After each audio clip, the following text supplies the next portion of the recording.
Ubahuka.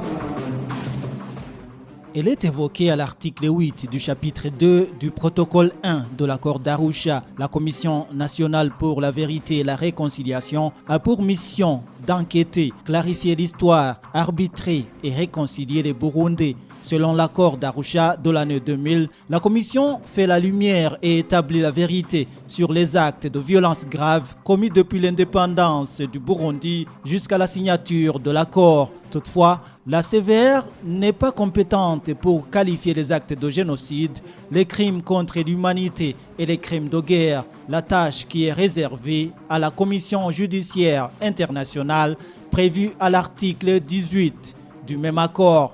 Et pourtant, alors que l'accord d'Arusha envisage sa mise en place depuis la période de transition entre 2001 et 2005, la CVR a été mise sur pied une dizaine d'années plus tard. Était-ce le moment opportun? Cette commission qui travaille actuellement au ralenti a-t-elle vraiment rencontré des conditions propices à son bon fonctionnement? Qu'en disent les politiques? Qu'en pensent ceux qui ont participé aux négociations d'Arusha 1? Voilà quelques-unes des interrogations auxquelles la rubrique Ubahuka de ce 29 octobre 2017 tente de trouver des réponses. Emile Niwasumba, je suis à la présentation. Bienvenue. Moi, Nahimana Jean-Louis, je jure devant le président de la République et le Parlement burundais. C'est la prestation de serment de ces commissaires le 10 décembre 2014 qui a marqué le début des activités de la Commission Vérité et Réconciliation selon la loi la régissant.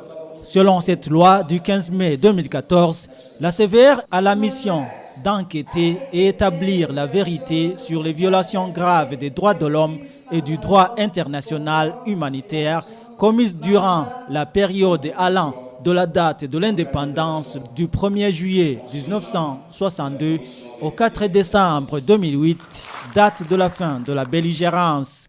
Mais depuis sa création, la CVR n'a fait qu'une seule grande sortie médiatique vers la fin du mois de mars en 2016, où son président, Jean-Louis Nahimana, a parlé des fosses communes découvertes dans quelques coins du pays. Nous sommes aussi convaincus que le travail de la Commission Vérité et Réconciliation marquera un tournant décisif dans l'histoire du pays, d'autant plus qu'une crise sociopolitique qui est mal gérée finit par engendrer une autre.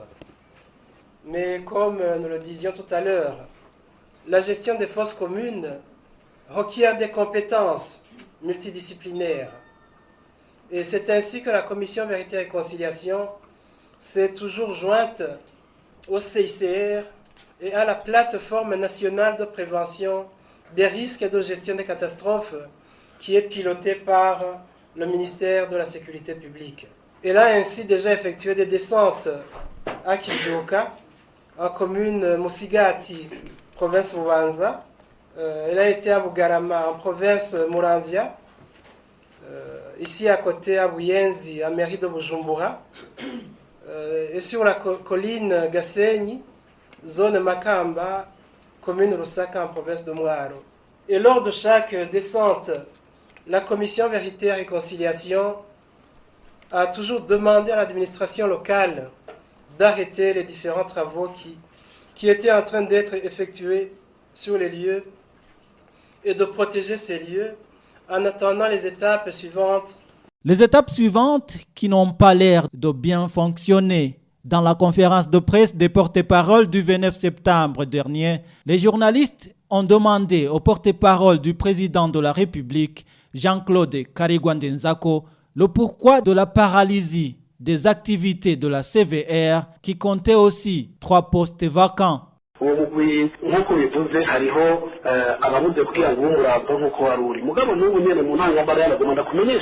le dites, il y en a ceux qui entravent à ce fonctionnement normal. Mais je voulais te dire que, même si tu as ainsi posé la question, nous avons déjà lu ou entendre des gens qui disent que cette commission n'a pas la raison d'être. Ceux qui disent cela, c'est parce que le Burundi a traversé des moments difficiles avec beaucoup de problèmes. Il y en a même ceux qui ne veulent pas que ces problèmes soient soulevés. Si nous continuons à cacher ces problèmes, il n'y aura pas non plus de solution à ces problèmes. Il y a effectivement des places vacantes à la sévère, mais les responsables de cette commission l'ont déjà soumis aux autorités du pays. Lesquelles autorités doivent être prudentes dans le choix des personnes qui devront combler ces vides. C'est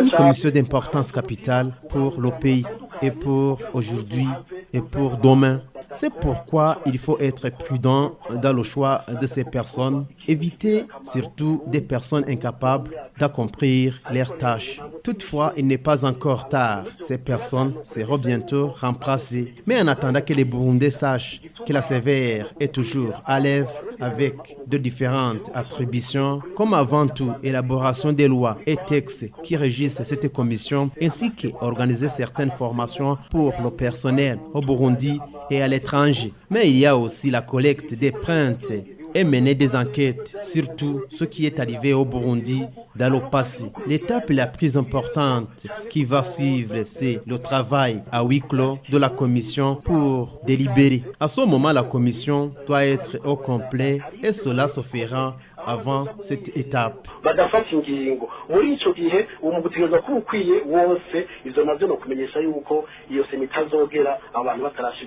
Les autorités du pays ont hésité à mettre en place cette commission Vérité et Réconciliation depuis le début de la transition en 2001, la période est pourtant envisagée par l'accord d'Arusha.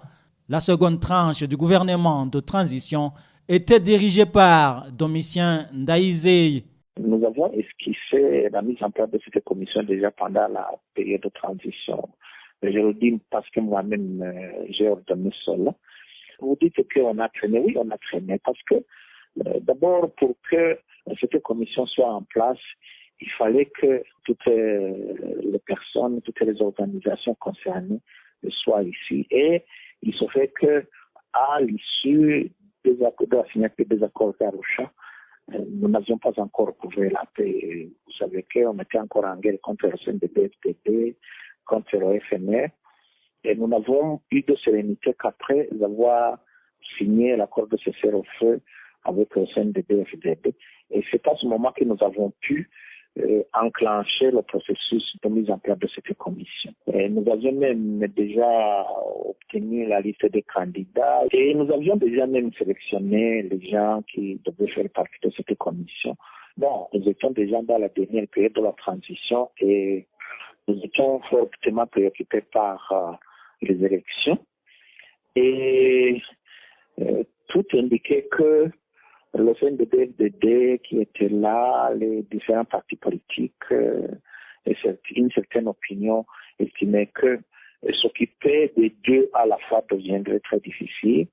Et de manière particulière, le CNDD-FDD a insisté auprès des représentants des Nations Unies, de la Banque mondiale, etc., qu'il fallait attendre l'issue des élections pour que les institutions issues des élections puissent s'occuper de cette question. C'est dans ce sens que la poursuite de cette action a été retardée. Maintenant que les institutions en place n'aient pas poursuivi ce travail très rapidement, cela est à demander aux institutions en place. Alors, maintenant, le CNDD-FDD a décidé de mettre cette commission en place, c'est vrai. Mais je crois que le CNDD-FDD en avait une autre vision. Qui a fait que cette commission a été mise en place assez tardivement et très récemment. Même si elle est aujourd'hui là, la mise en place de la CVR n'a pas suivi ce que les Burundais s'étaient convenus à Arusha, selon l'un des leaders du parti UPRONA, non reconnu par le pouvoir, Tassien Sibomana. Il y a des des raisons suffisantes qui prouvent que cette commission de vérité et réconciliation ne va pas travailler et n'est pas en train de travailler dans la droite ligne qu'avait tracée l'accord d'Arusha pour la paix et la réconciliation. La première raison, vous savez que la loi qui la régit a été votée à charge unique pour dire que les partis qui étaient représentés à l'Assemblée nationale ne se sont pas mis d'accord sur la loi qui régit la CVR. La deuxième raison, qui est une conséquence de la première, c'est que la composition elle-même n'a pas été faite de façon concertée conformément à l'accord, conformément à l'esprit de cet accord.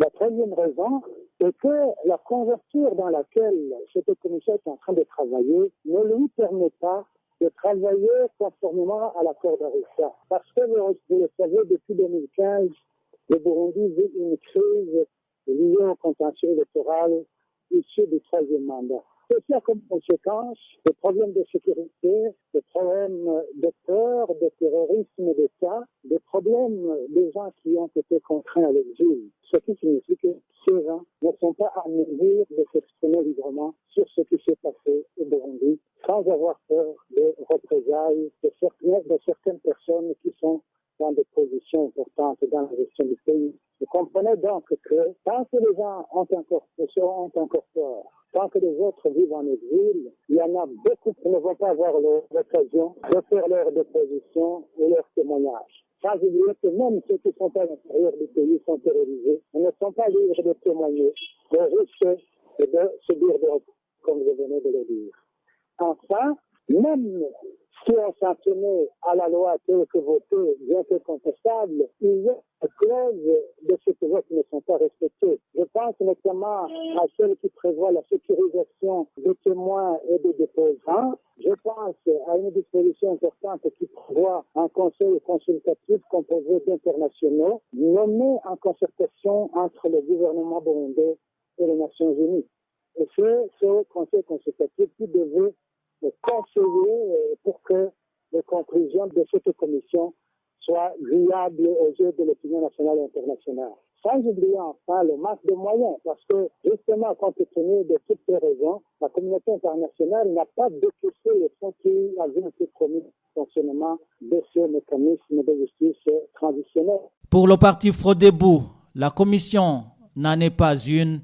Son vice-président, Léonce Ngendakumana, parle de manipulation. Ce qu'on est en train de faire aujourd'hui, ce n'est que un chemin de la manipulation de l'opinion. En fait, la CVR, tel que conçu dans le cadre de l'accord d'Arusha et de cet accord tripartite entre le gouvernement du Burundi, les Nations Unies et la société civile, il était prévu un mécanisme non judiciaire pour la recherche de la vérité, avec objectivité, avec impartialité, neutralité dans le pays, pour réécriture de notre histoire. Et la deuxième composante, ou le deuxième mécanisme, c'était qu'un mécanisme judiciaire. À Arusha, on avait parlé de la CPI, après une commission d'enquête judiciaire internationale, mais dans l'accord tripartite, on a envisagé un tribunal spécial avec un procureur. Ce tribunal spécial devait être intégré dans la place judiciaire burundaise. Alors, la loi a mis en place la commission de vérité et réconciliation, a omis cette option de justice. En fait, à Arusha et dans l'accord tripartite, nous avons envisagé le schéma de vérité, justice, réconciliation. Réconciliation après la justice. Et le CNDD-FDD a amené à notre schéma vérité, pardon, donc amnistie, réconciliation. C'est ainsi que alors, ce que vous appelez CVR aujourd'hui est en train de fonctionner. Alors, en attendant qu'il soit mis en place une commission de vérité et réconciliation qui soit conforme à l'accord d'Arusha, nous considérons que ce qui est en train d'être fait, ce n'est pas une commission pour la vérité et la réconciliation dans ce pays. C'est une commission mise en place par le pouvoir CNDD-FDD pour chercher une sorte d'amnistie aux auteurs de crimes qui ont été commis avant et pendant le pouvoir CNDD-FDD. Voilà ce qui est en place maintenant. Ce n'est pas la commission de vérité et réconciliation comme prévu dans le cadre des négociations, mais comme prévu par une poignée de gens au sein du parti CNDD-FDD qui s'accusent de crimes. Et pourtant, lors du lancement officiel de ses activités en mars 2016 à Kayanza, la CVR a été présentée par le président Pierre Nkurunziza comme un remède pour le peuple burundais. uno mugwi waje kugira ngo dufashe kuraba ivyatugoye muri kahise aho kahise hagaragaye neza yuko yari ingwara tutarakirana neza ni ingwara dusaba kunywa umuti urura twese ngira ngo ndazo twagwaye malaria umuti ngira ngo urura gusumba imiti yose umuti wa malaria. Cette commission a été créée pour nous aider à évaluer les problèmes rencontrés dans le passé. Ce passé a été identifié comme une maladie qui n'a pas encore guéri, mais qui nécessite un médicament amer. Je crois que nous tous avons déjà été sous traitement de la malaria, qui a un médicament très amer. Mais quand tu ne prends pas ce médicament, la malaria t'emporte. C'est pourquoi nous sommes tous appelés à être forts face à notre passé douloureux et prendre des médicaments tellement amers que la vérité pour dire adieu aux mensonges et montages, ainsi que beaucoup d'autres mots qui ont coûté la vie à une multitude de Burundais et autres qui ont fui. C'est pour que nous semons de nouvelles semences. Ainsi, nous marcherons dans la vérité dans notre pays, le Burundi, et encore se désolidariser avec toute culture de division, que ce soit ethnique, régionale, religieuse ou basée sur le genre. Bâtissons ainsi un avenir meilleur, comme cette commission est dite de vérité et réconciliation.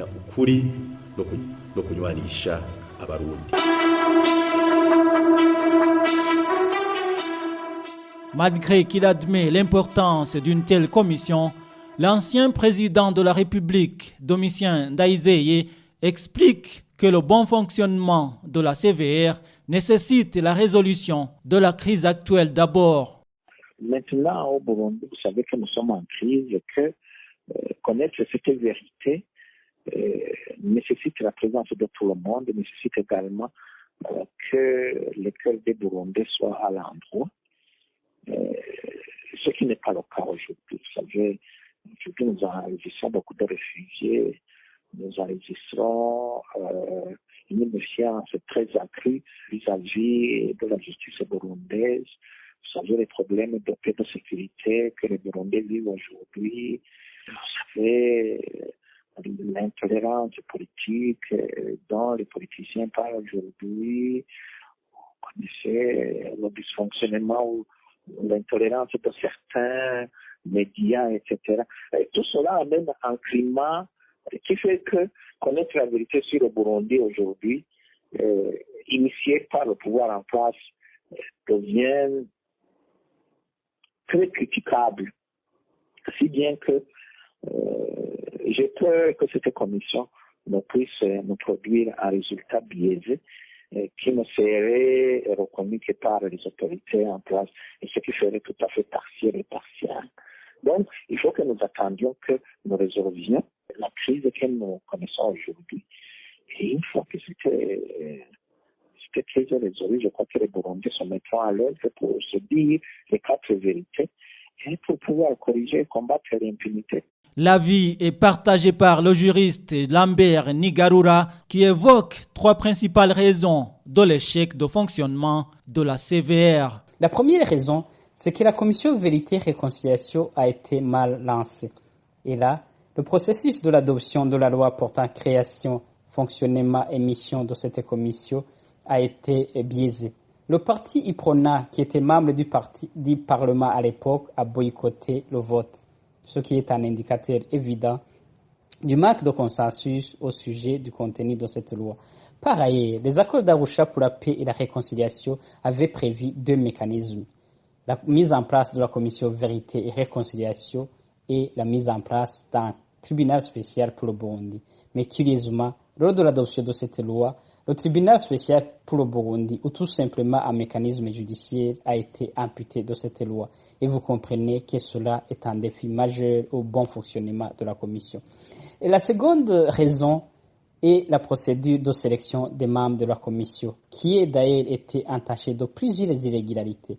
Les accords d'Arusha pour la paix et la réconciliation avaient prévu que les membres de la commission devaient être des hommes et femmes intègres, connus pour leur intégrité, mais aussi qui ne sont pas influençables. Mais malheureusement, l'unique parti au pouvoir qui a procédé à l'élection de ses membres a pris en considération, a choisi les membres de la commission qui sont proches du parti au pouvoir, mais aussi qui sont influençables.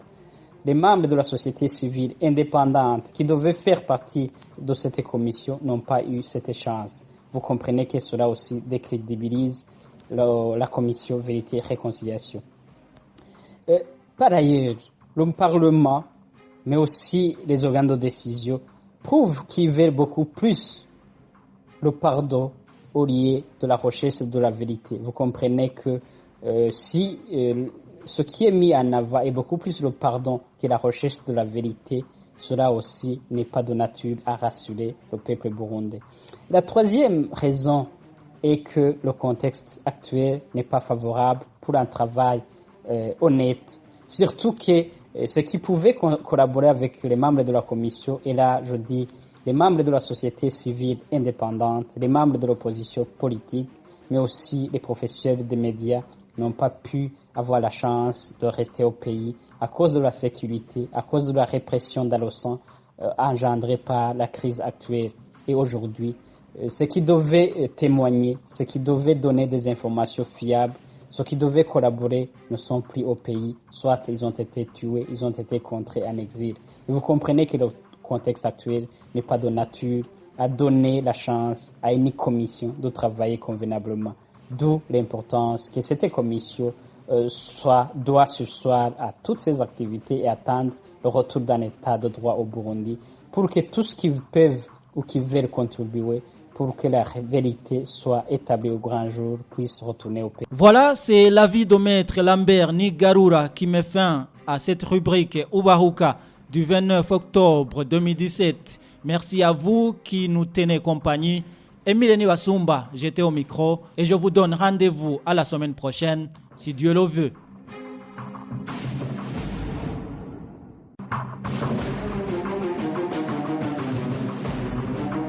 Ubahuka. Ubahuka. Ubahuka.